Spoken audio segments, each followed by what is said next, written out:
Hello दोस्तों, नमस्कार। स्वागत है आपका यूनिक स्टडी के एक नए वीडियो में। इस वीडियो में हम आपके लिए लेके आ चुके हैं दोस्तों आरआरबी एनटीपीसी का जो एग्जाम चलने वाला है उसके important 60 important question GK GS के, जो आपके न्यू सिलेबस पर आधारित क्वेश्चन है तथा प्रीवियस ईयर से इंस्पायर क्वेश्चन है दोस्तों।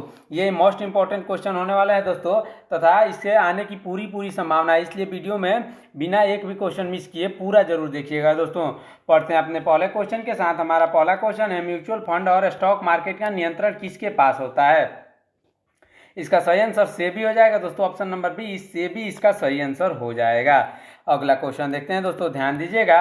मुद्रा आपूर्ति में कमी से क्या नियंत्रित किया जा सकता है? मुद्रा आपूर्ति से कमी से मुद्रास्फीति को नियंत्रित किया जा सकता है। ऑप्शन नंबर बी इसका सही आंसर हो जाएगा। अगला क्वेश्चन देखते हैं दोस्तों, ध्यान दीजिएगा। वाणिज्यिक बैंक ऋण कब दे सकता है? इसका सही आंसर जब उसके पास पर्याप्त रिजर्व हो। जब उसके पास पर्याप्त रिजर्व हो तो वाणिज्यिक बैंक ऋण दे सकता है। अगला क्वेश्चन देखते हैं, इंपॉर्टेंट क्वेश्चन है। निवेश और बचत को बराबर रखने के लिए किसका परिवर्तन किया जाता है? निवेश और बचत को बराबर रखने के लिए जो है ब्याज दर का परिवर्तन किया जाता है। ऑप्शन नंबर ए ब्याज दर इसका सही आंसर हो जाएगा। अगला क्वेश्चन देखते हैं, ध्यान दीजिएगा। सुदीर्घकालिक गतिहीनता का तात्पर्य क्या है? सुदीर्घकालिक गतिहीनता का तात्पर्य दीर्घकालिक बेरोजगारी है दोस्तों। ऑप्शन नंबर बी दीर्घकालिक बेरोजगारी है और इसका सही आंसर हो जाएगा। अगला क्वेश्चन देखते हैं, मक्का किस प्रकार की फसल है? इसका सही आंसर खरीफ फसल हो जाएगा दोस्तों। मक्का जो है एक खरीफ फसल है। अगला क्वेश्चन देखते हैं, इंपॉर्टेंट क्वेश्चन होने वाला है। एटम बम में कौन सा परमाणु अभिक्रिया प्रयोग होता है? इसका सही आंसर ऑप्शन नंबर बी हो जाएगा दोस्तों, नाभिकीय विखंडन। नाभिकीय विखंडन से परमाणु अभिक्रिया यही प्रयोग होता है एटम बम में। अगर वीडियो अच्छा लग रहा हो तो वीडियो को लाइक, चैनल को सब्सक्राइब कर दीजिएगा दोस्तों, क्योंकि ऐसे इंपॉर्टेंट क्वेश्चन और भी आने वाले हैं तथा जैसे ही आपका एग्जाम खत्म होगा ये एनालिसिस वीडियो भी आने वाला है। इसलिए आप हमारे चैनल को सब्सक्राइब करके बेल आइकन को प्रेस कर दीजिएगा। अगला क्वेश्चन देखते हैं, आंतरिक ऊर्जा का मात्रक क्या है? आंतरिक ऊर्जा का मात्रक दोस्तों जूल है। ऑप्शन नंबर बी जूल इसका सही आंसर हो जाएगा। अगला क्वेश्चन देखते हैं, ध्यान दीजिएगा। कोल्ड ड्रिंक में उपस्थित कार्बन डाइऑक्साइड को किस विधि से मिलाया जाता है? इसका सही आंसर ऑप्शन नंबर सी यानी दाब द्वारा। अति उच्च दाब से उपस्थित कार्बन डाइऑक्साइड मानी मतलब कोल्ड ड्रिंक्स में उच्च दाब करके कार्बन डाइऑक्साइड को उसमें मिला दिया जाता है। अगला क्वेश्चन देखते हैं दोस्तों, ध्यान दीजिएगा। प्रकाश वर्ष किसका मात्रक है? प्रकाश वर्ष जो है दूरी का एक मात्रक है। ऑप्शन नंबर बी दूरी इसका सही आंसर हो जाएगा। अगला क्वेश्चन देखते हैं, ध्यान दीजिएगा। रेड डाटा बुक में क्या जानकारी होती है? इसका सही आंसर ऑप्शन नंबर बी यानी संकटग्रस्त प्रजातियों की जानकारी रेड डाटा बुक में होती है। अगला क्वेश्चन देखते हैं, इंपॉर्टेंट क्वेश्चन होने वाला है दोस्तों, ध्यान दीजिएगा। ये इंपॉर्टेंट क्वेश्चन है, श्वेत क्रांति का संबंध किससे है? इसका सही आंसर हो जाएगा ऑप्शन नंबर बी यानी दुग्ध उत्पादन से श्वेत क्रांति का संबंध है। किससे? मिल्क से। अब बढ़ते हैं अगले क्वेश्चन की तरफ। हमारा अगला क्वेश्चन इंपॉर्टेंट क्वेश्चन है, जालियांवाला बाग हत्याकांड किस वर्ष हुआ था? ये आप हमें कमेंट में बताइएगा दोस्तों। जालियांवाला बाग हत्याकांड किस वर्ष हुआ था ये आप हमें कमेंट में बताइएगा। अगला क्वेश्चन, हरित क्रांति के जनक कौन माने जाते हैं?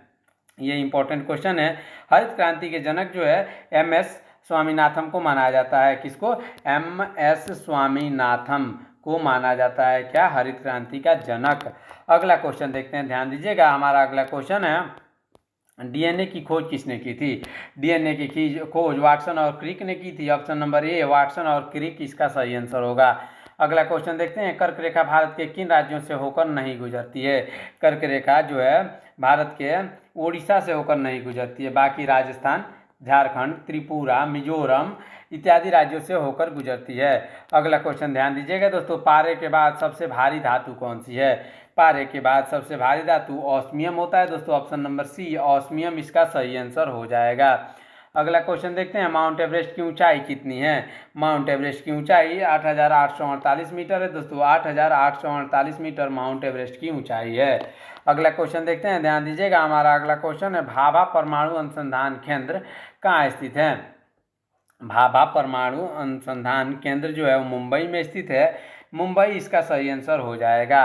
अगला क्वेश्चन देखते हैं, ध्यान दीजिएगा। राष्ट्रीय विज्ञान दिवस कब मनाया जाता है? राष्ट्रीय विज्ञान दिवस 28 फरवरी को मनाया जाता है। ऑप्शन नंबर बी इसका सही आंसर हो जाएगा 28 फरवरी। ये इंपॉर्टेंट क्वेश्चन होने वाला है दोस्तों, ध्यान दीजिएगा। साथ ही साथ आप हमें कमेंट में बताइएगा आपका एग्जाम कौन से सेंटर में, कौन से सिटी में गया है। अगला क्वेश्चन, भारत का संविधान कब लागू हुआ था दोस्तों? भारत का संविधान जो था वो 26 जनवरी 1950 को लागू हुआ था। ऑप्शन नंबर बी 26 जनवरी 1950 इसका सही आंसर हो जाएगा। जल का रासायनिक सूत्र क्या है? अगला क्वेश्चन है, जल का रासायनिक सूत्र H2O होता है दोस्तों, आप सबको पता है H2O इसका सही आंसर हो जाएगा। अगला क्वेश्चन देखते हैं, ध्यान दीजिएगा, शुद्ध पानी का पीएच मान कितना होता है? शुद्ध पानी का पीएच मान जो होता है 7 होता है। 7, अगर किसी चीज़ का 7 पीएच मान होता है तो आप हमें कमेंट में बताइएगा वो क्या होगा, अम्ल होगा या क्षार होगा?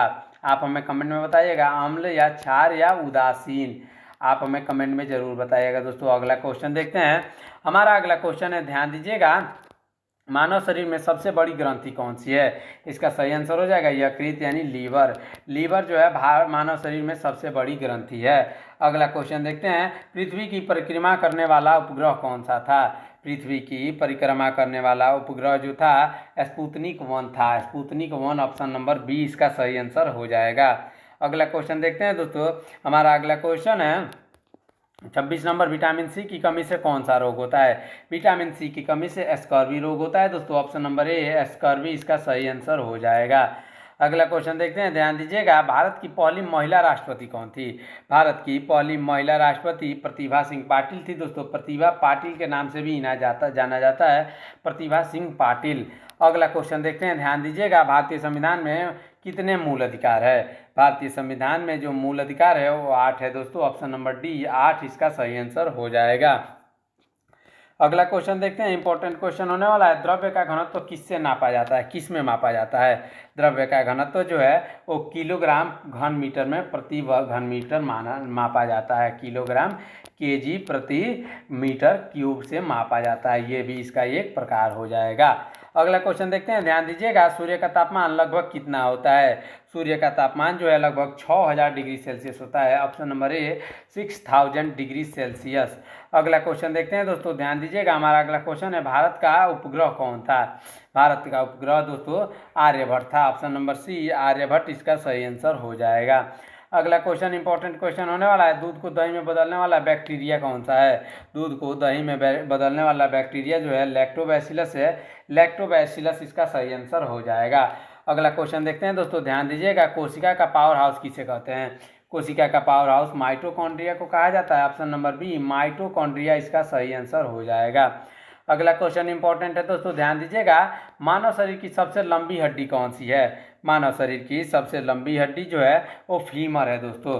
फीमर कौन से अंग में पाई जाती है? आप हमें कमेंट में बताइएगा दोस्तों, फीमर कौन से अंग में पाई जाती है। अगला क्वेश्चन देखते हैं, ध्यान दीजिएगा, पहला अंतरिक्ष यात्री कौन था? पहला अंतरिक्ष यात्री नील आर्मस्ट्रॉन्ग थे दोस्तों, option number B Neil Armstrong. अगला क्वेश्चन देखते हैं, ध्यान दीजिएगा, अगर वीडियो अच्छा लगे तो वीडियो को लाइक, चैनल को सब्सक्राइब कर दीजिएगा दोस्तों। साथ ही साथ कमेंट में जरूर बताइएगा कि आपका एग्जाम कौन से सिटी में गया है। अगला क्वेश्चन देखते हैं, विद्युत धारा का मात्रक क्या है?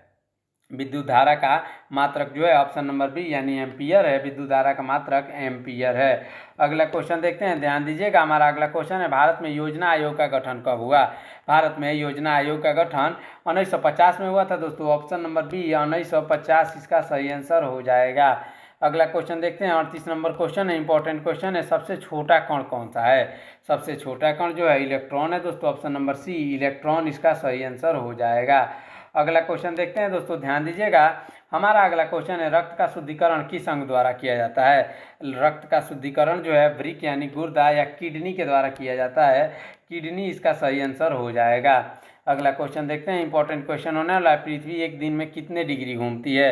ये इंपॉर्टेंट क्वेश्चन है दोस्तों, पृथ्वी जो है एक दिन में कितने डिग्री घूमती है? इसका सही आंसर 360 डिग्री हो जाएगा, 360 डिग्री इसका सही आंसर हो जाएगा।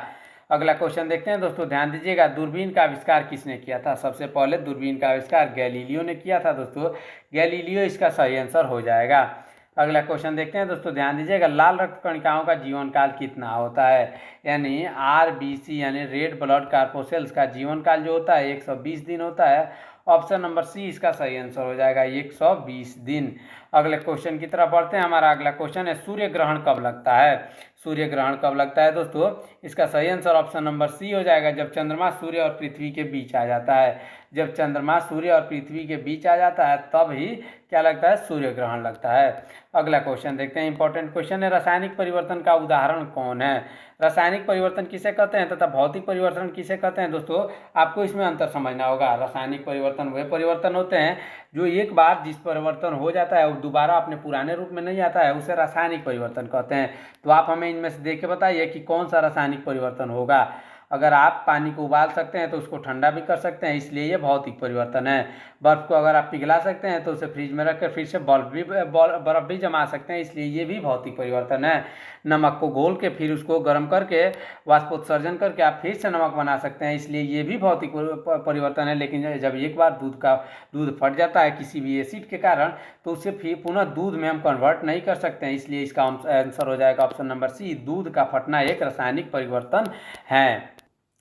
हमारा अगला क्वेश्चन है, लोहे में जंग लगने की प्रक्रिया क्या कहलाती है? लोहे में जंग लगने की प्रक्रिया दोस्तों ऑक्सीकरण कहलाती है। ऑप्शन नंबर सी ऑक्सीकरण इसका सही आंसर हो जाएगा। अगला क्वेश्चन देखते हैं दोस्तों, ध्यान दीजिएगा। हमारा अगला क्वेश्चन है, जलवायु परिवर्तन का मुख्य कारण क्या है? जलवायु परिवर्तन का मुख्य कारण ग्लोबल वार्मिंग है, जिसका ग्लोबल वार्मिंग का मुख्य कारण क्या है? CO2। इसलिए जलवायु परिवर्तन का मुख्य कारण ग्लोबल वार्मिंग है। तथा ये क्वेश्चन भी आ सकता है, ग्लोबल वार्मिंग का मुख्य कारण क्या है? इसका ये आंसर हो जाएगा CO2। अगला क्वेश्चन देखते हैं, ध्यान दीजिएगा। भारत में कितने उच्च न्यायालय हैं? भारत में कुल मिलाकर 25 उच्च न्यायालय हैं, यानी हाई कोर्ट्स हैं। कितने हाई कोर्ट्स है दोस्तों? हाई कोर्ट्स जो है 25 है। अगला क्वेश्चन देखते हैं दोस्तों, ध्यान दीजिएगा। हमारा अगला क्वेश्चन है, शरीर की कार्यात्मक इकाई क्या कहलाती है? शरीर की कार्यात्मक इकाई कोशिका कहलाती है दोस्तों। ऑप्शन नंबर सी बी इसका सही आंसर हो जाएगा, कोशिका।